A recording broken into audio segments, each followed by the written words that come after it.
Okay. Good morning. And this has been a very special week, and let me tell you why. 67 years ago, the doors to this place opened up. And it had a very rocky start to get from when it very began to where it is now. Myrtle Fillmore, one of the co-founders, had died. Charles Fielder, her husband, decided to build a marvelous temple for her and name it after her. This was originally the Myrtle Fillmore Temple on the plaza. And people sent in money from all over the world, as far away as Africa, Australia, New Zealand. Over 100,000 people donated to erect this fabulous temple. And that throws up a question, why? Why would somebody in Africa give their money to Kansas City, Missouri for a church that was going to be built? It just didn't make sense from the very beginning. Originally, the cost of this building was set at $600,000, but because of the war and the shortage of supplies, it quickly climbed to $1 million. The bank said, you're going to have to shut down construction. You can't go any further. We're not going to give you any more money. The contractor, however, was a very decent person, Swenson Contracting, and he said, I'll go ahead and underwrite the rest of this construction project because I believe in what you're doing. So the building was completed. Now, the reason it was on the plaza is because there was a limestone bedding all over the plaza, except for when it got right to 47th Street in front of the curb where we're at. And then it sunk way down into this almost bottomless pit hole that nobody wanted. So Charles Fillmore made a pretty good deal. He got it for $5,000 a year for 8 years and was able to buy the land. Everybody thought he was crazy because it was worthless. Nothing could be built on it. But he had a plan. He went around to all the construction places around here, and they were building buildings and digging up limestone. And he said, instead of taking it all the way out to Lee's Summit to dump it, you can come and dump it in my hole. And the people started to do that. He put in 65 30-foot beams, and that's what we're sitting on, that went the entire course of the land. And then he filled it up with limestone, and then he filled it up with cement. So we have the strongest foundation of any building on the plaza, probably any building in Kansas City. Now, the reason he did that is because he said the foundation for the church has to be the same as the foundation for our lives. It has to be strong. It has to be able to withstand any sort of resistance or any sort of disruption. So the building opened in 67 years ago, 1948. Mr. Fillmore died shortly after that, so he never really got to see the temple in full swing, so to speak. But from the very beginning, it also was kind of a mystery. Unity Temple was the first church in Kansas City to perform a gay wedding, or a same-sex union, so to speak. That was about 27 years ago. It wasn't legal, but that's another good thing about Unity. Sometimes we have to step outside the laws to get justice. Yeah, thank you.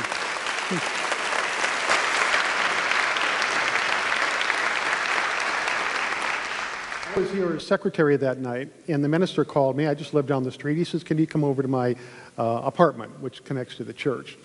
So I got here about 7 o'clock. We went into his living room, and there was 2 young men sitting there. He introduced me, and he told me, we're going to do something that nobody's ever done before. He said, I'm going to marry these 2 gentlemen. All the lights were off, all the doors were locked, and had to be kept in very closely guarded secret.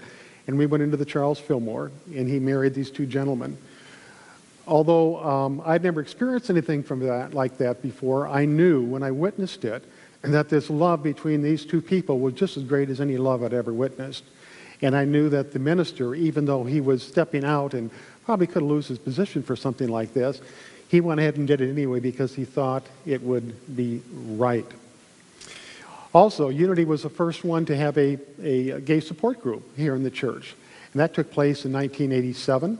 It wasn't easy. A lot of people got mad. A lot of people got left. A lot of money quit coming in. And finally, the board of directors, in a state of desperation, they said, you know, you can't be doing this because it's hurting our business. And the gay population can't meet anymore. And he said, okay, but we're going to have to change the name of the building because what you're talking about isn't Unity. And if it's not Unity, it's not us. And the board of directors quickly agreed. You're right. All sorts of little things like that happen right up to where we're at today. We use as our motto, so to speak, this is a place where diversity is praised and peace and harmony are the rewards. And we mean that in every sense. Now, it's really easy to appreciate or praise diversity if it comes to black or white, or man or woman, or Jew or Muslim, or all the common things where discriminations most commonly land. But when it comes to other sorts of discrimination, it's not so easy. And there was a time, 15 years ago probably, and as many of you might remember this, we were coming to church, and Fred Phelps and his troops were out front, and they had signs that were absolutely despicable. I won't even begin to tell you what they said. And they were protesting us in this church because of what we believed in. And people were coming in and they were crying because as they were on the way to their worship center, they were confronted by somebody who certainly seemed to be the enemy. But that morning we said diversity is diversity. And it doesn't draw lines. It doesn't pick and choose. It is like love. It is open for everybody. And immediately some person in the audience was struck, and he ran outside and ran up to Quick Trip and got a case of Cold Pop and brought it back and gave it to Fred Phelps and his troops out there. And he invited them in, which naturally they didn't come, but they didn't know how to react either. So they just got in their car and drove home with the pop. We never did get a love offering back from them, which is kind of strange. But that is just some of the things that come to make this church pure. And from the very beginning, the foundation has to be the same in this church for what we do as the foundation for our belief system and going forward. You know, we are all one. We are human beings on the planet Earth. We all have a right and a privilege to be here. We all have inalienable rights. And even though we differ, we still have to appreciate and respect our fellow human beings. Do you know how difficult, and I've been here 25 years now, do you know how difficult it is to maintain peace and harmony in a place like this where you have Buddhists, Christians, Muslims, Jewish people, and atheists? When you have blacks and whites and Asians, Hispanics, and Native Americans, when you have Republicans and Democrats, when you have every single line of thought that there is in this world, all mixed together, do you realize how hard it is to maintain harmony here? I mean, I'm only 37.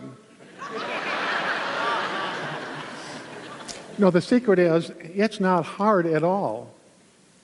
And that has been the biggest mystery of all. It's just stepping back and let it happen. Unity Temple is probably the only church in Kansas City, if not the Midwest, that has a sister church, a Buddhist temple right next door to it, and up until recently had a Catholic church that met here. We're just absolutely in a place where this is sacred ground. And when I say sacred ground, what I mean by that is this is a place where everybody has equal rights, where everybody is respected, and if something comes up, whether it's in politics or within this church, that doesn't embrace that equality, then we figure out what to do about it. Now, you have 4 ministers in this church, myself is one. We have Janet Nima Taylor. Many of you know her. She's our local Buddhist nun, and she's doing a service right next door, which is meditation. Then we have 3 unity ministers, and I brought them here today to introduce them to you, although you might know them. But also, I want to hear from them, just briefly, what they think is so special about this place. So do you 3 come forward?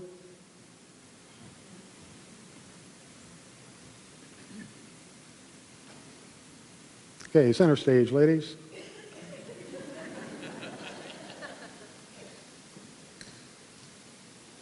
Now, I have a little side story for each of these people. 20 years ago, I had a wonderful associate minister here. She left to go someplace else. And I went to the board of directors, and I said, I'd like to have Sandra Campbell as my associate minister. And she had been coming to this church for about 15 or 20 years. I don't know what at that time. But anyway, it went before the board. The board said, well, she's not a unity minister. And if something were to happen to you, we need a unity minister in place. So they didn't give her the position, although she stayed and volunteered in many different ways. But 15 years later, she comes back around, and she was hired as our associate minister. Now, I don't think that is just circumstantial or a mystery of any sort. It's that her heart was here, and she would do what she had to do until she got this position. With Miss Vilma in the middle, she came here 8 years ago. It was in January. She just moved here from the Dominican Republic, got married to a young man, didn't have a green card, so she couldn't work. But she came in on the 1st of January and she said, I want to volunteer. So Christine brought out the volunteer sheet and everybody signs up for a half a day to take care of the phones and do different things. So Vilma went down the volunteer sheet and she filled in every single slot. Well, Christine didn't really think she knew what she was doing, so she said, no, you don't understand, honey. She said, you just get one. She said, but I want them all. So she came to work here as a volunteer 40 hours a week for 8 months, never missed a day. And after 8 months, when she got her green card, we hired her, and she had elevated to Chief Executive Officer.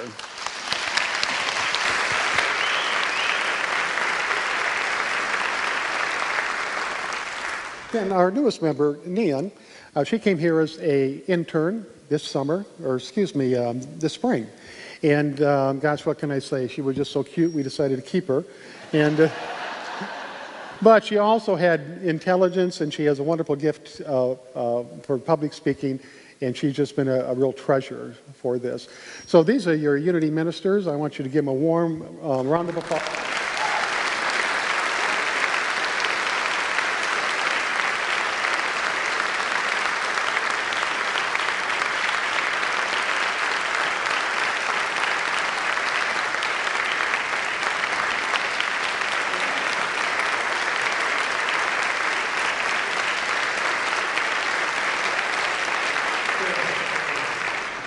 Keep this up, they're going to want to raise. So each of them is going to briefly tell us in probably less than a minute or so what makes this place really special to them. Thank you, Duke. I actually started attending here on my way to Unity Village on Easter Sunday, 1980.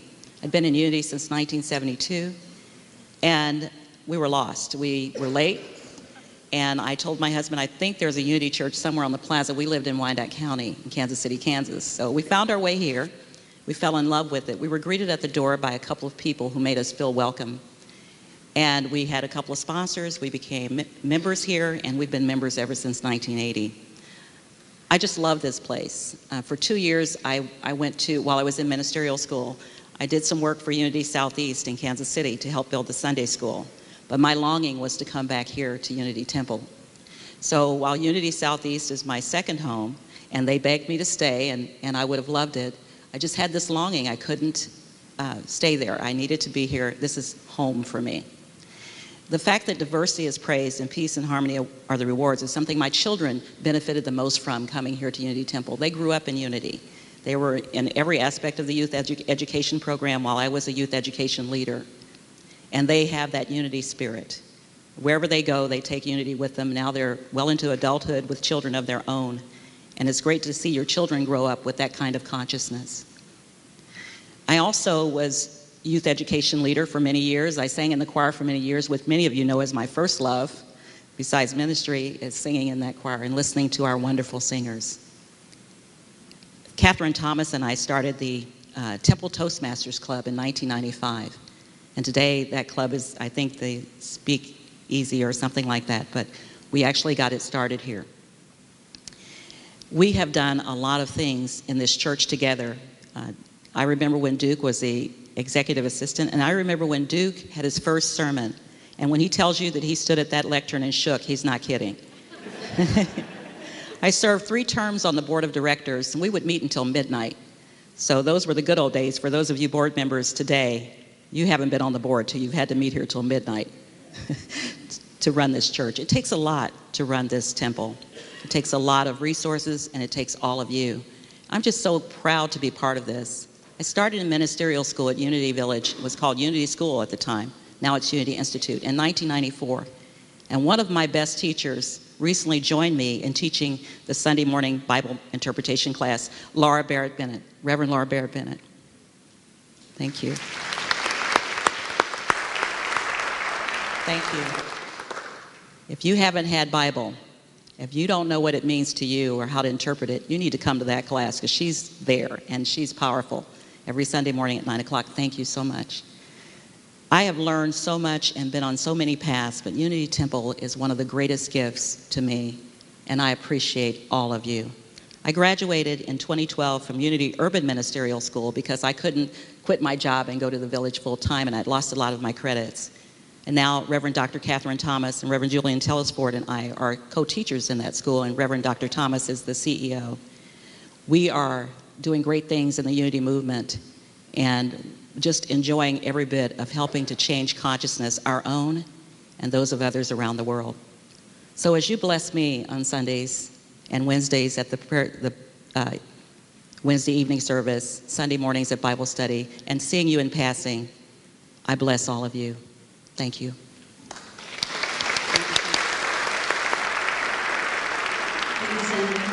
Good morning to you all.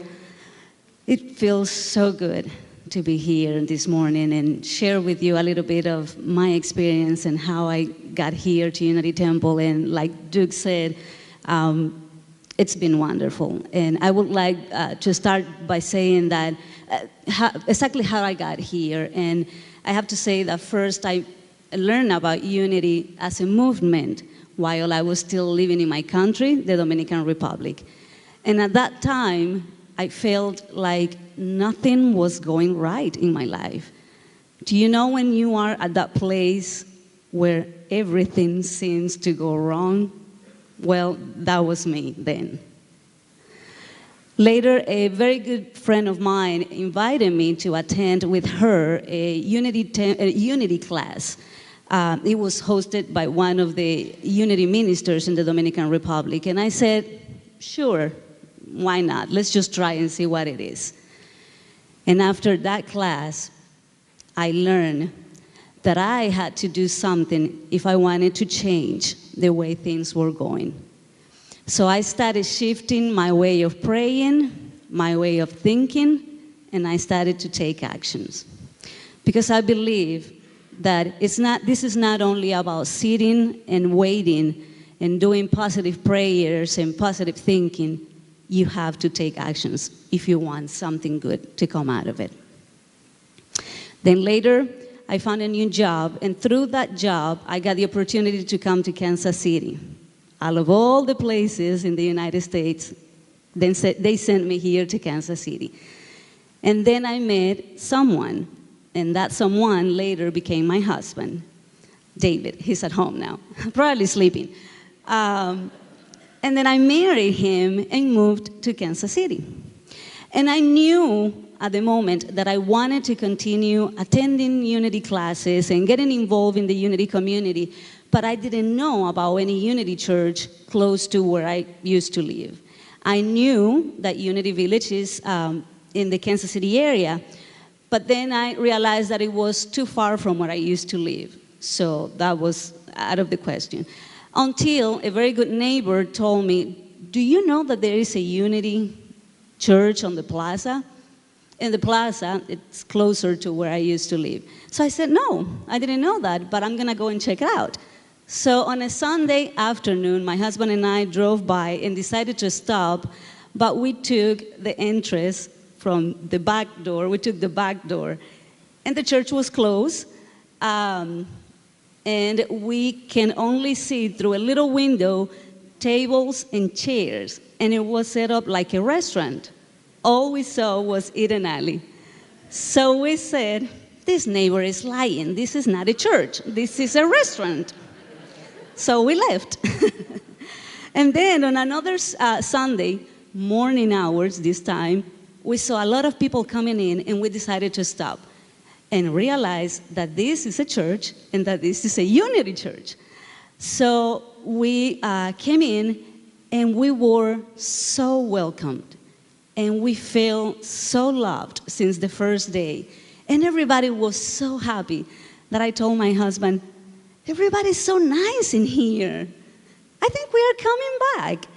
And then I decided that since I wasn't doing anything, I wasn't working, and I was at home all the time, I said, I think I want to volunteer for this Unity Temple. And I did so for 8 years, like Duke said. And then one day, Duke called me into his office and offered me the job that I have today. And at that moment, I realized that all the things that happened to me in the past, these things that I have been saying, didn't happen as a coincidence. I believe that God was guiding me, was guiding my path to take me where I am today, which is here, Unity Temple. I believe that one of the things that I love the most about this place is that you feel welcome, that you are received the way you are, just the way you are, and that you are always going to be loved, accepted, and treated with respect, no matter who you are, because we like you just as you are. And I feel so, and I know it's a little bit long, not too long. Turn and my I mic think, off. and I feel so, and ever since I first started getting involved with Unity, I realized that this has become my spiritual home and the place where I wanted to be. And I have met great people here, and I have met so many good friends, and some of you are like family for me. And I feel blessed for having the opportunity to work here and to share my time, not only with all of you, but with the amazing staff of Unity Temple on the Plaza. I think this is a wonderful community, and I believe this place has contributed to not only my spiritual growth, but my personal and my intellectual growth. And now, in the role that I have as CFO, one of my responsibilities is to be, and to help others be good stewards of the money that we receive, that come from donations from you and all of you up there, and from all of us back here. And to help, along with Duke, Nima, Nia, and Sandra, and the rest of the staff, allocate that money to where it's most needed. And I think this beautiful place, as beautiful as it is getting older. We have hosted here, and Unity Temple has been the venue to so many services and weddings and memorials since the first day that it opened. I recently had the opportunity to meet the first bride that got married here in this building, and to me that was an honor. Like I said, this building is getting old, and this place needs us. It needs our support, and it needs our love, not only in the form of money, but in so many other ways that we can give and support this church.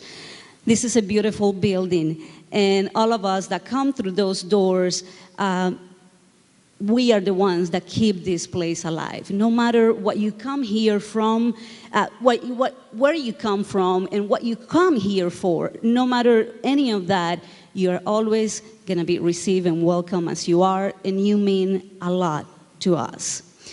So I would say, let's keep this place alive, and let's get involved. Let's do more for Unity Temple on the Plaza. And I am proud to say that I love this place, because I believe for me, this is a place where I can be me. Happy birthday, Unity Temple. Thank you.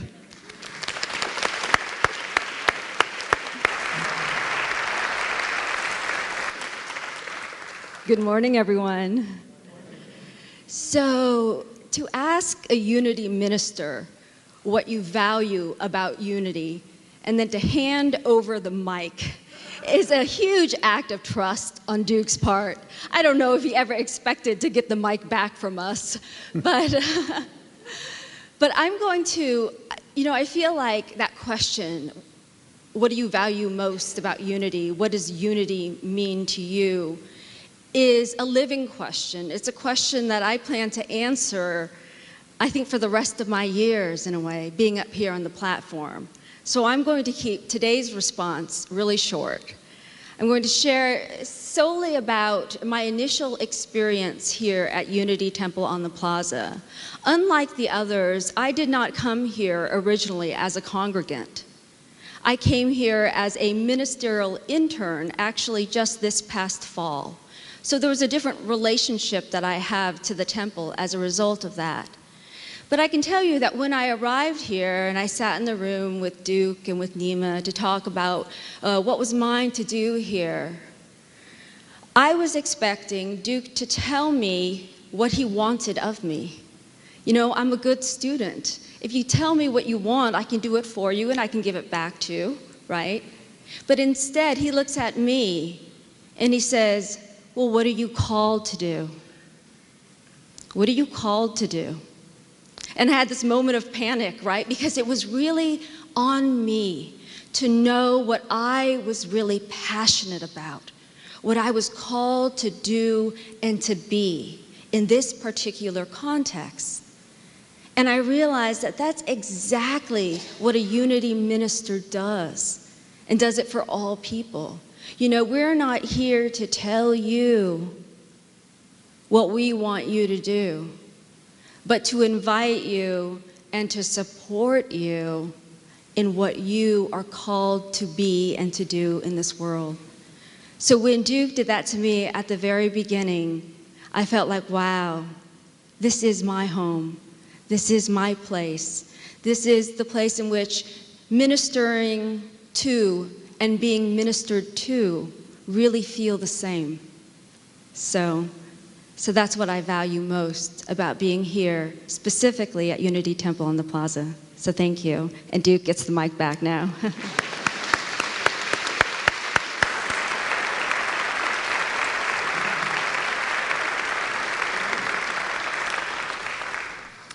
You know, over the 25 years that I've been here, I've experienced many wonderful things. We've had 3 different presidents come through here.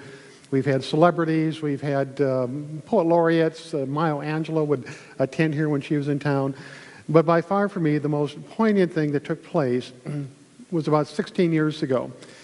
And a fellow from Russia had come to Unity School to become a Unity minister. Become ordained, and he went back to Russia, and he was about to open the first Unity church in Russia. So we thought it would be a good idea if somehow we could take them on as a sister church on the other side of the world.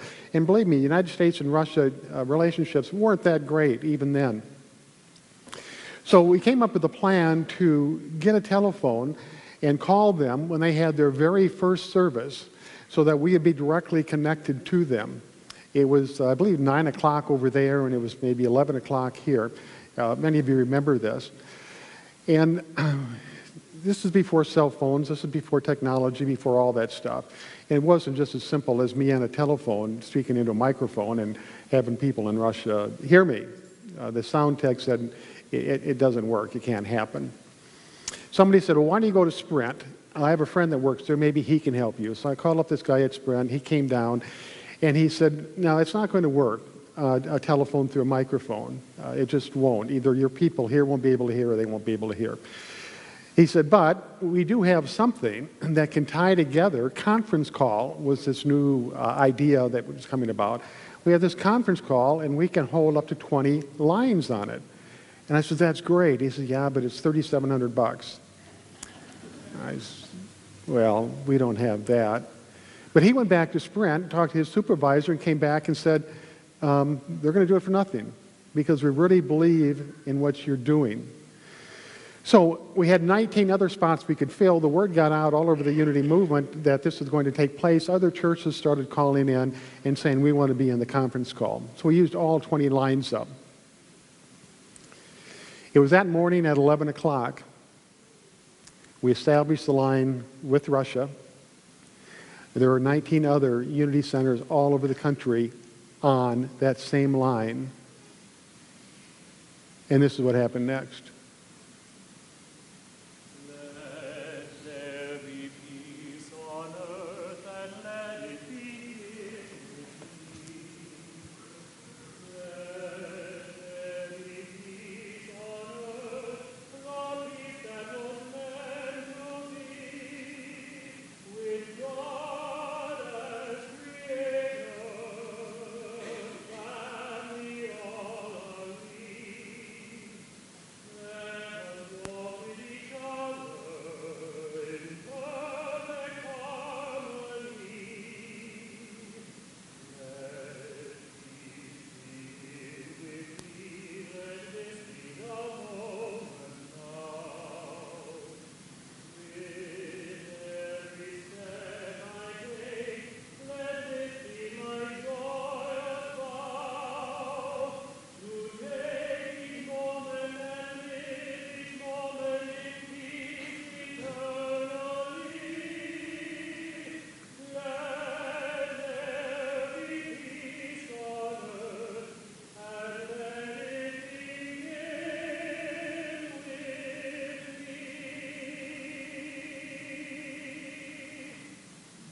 And that's exactly what happened the day we did that. David Adams was here, a young man. He sang the song. And when he was finished, this same thing happened. There wasn't any sound. There wasn't any clapping. There was no noise. We were just sitting here in silence. And then all of a sudden, from the Russian church, came the peace song in Russia. And it was one of them. One of the most moving events of my entire life, just because we proved that we could reach to a so-called adversary or an enemy halfway around the world and establish a bond of peace with him. It was pretty incredible. So as we move into meditation, I just want you to think about this place and your part in it. Everybody here has equal ownership. They have equal responsibility in this beautiful building. We don't have hierarchies. We don't have cliques. We don't have stockholders. It belongs to the people that come here for an increase in your well-being and to support others in that same thing. We'll now move into meditation.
And just for a moment, we sit in silence, and we know that silence is sacred as well.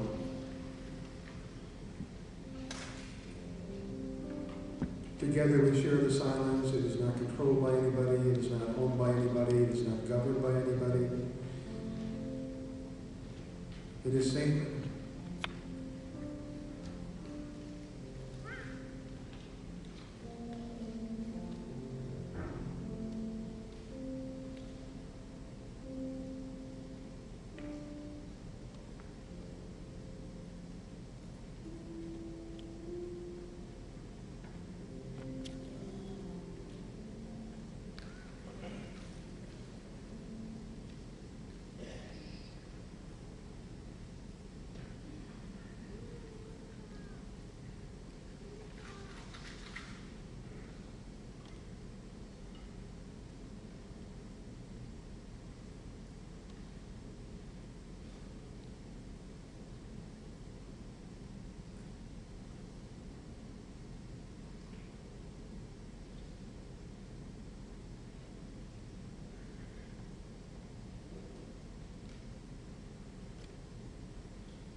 Unity Temple was once dedicated as a haven of Russian inspiration for all people.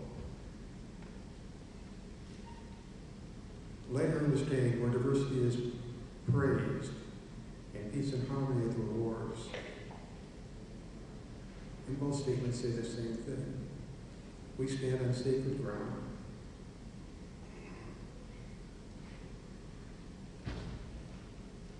Amen. Peace I give to you, my friends. Peace the world cannot give. Peace I give to you.